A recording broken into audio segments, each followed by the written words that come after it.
har bir bolaning yuragida bitta orzu yashaydi.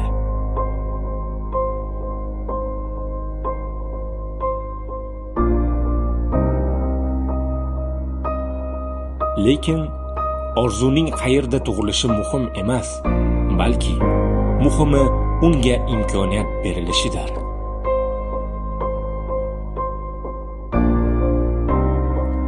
Endi bu orzular aslo uzoqda emas.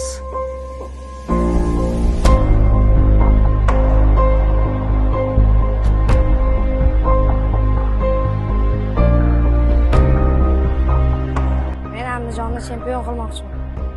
Onam meni televizorda ko'rishni xohlayman. Men Andijon futbol klubida o'ynashni orzu qilaman. Bir kun O'zbekiston terma jamoasida o'ynayman. Men professional futbolchi bo'lmoqchiman.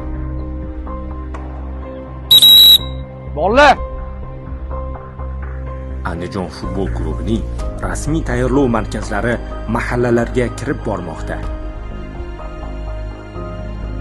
Qayerda tug'ilganing emas, balki qayerga intilayotganing muhimdir. Katta orzular va maqsadlar endi mahalladan boshlanadi.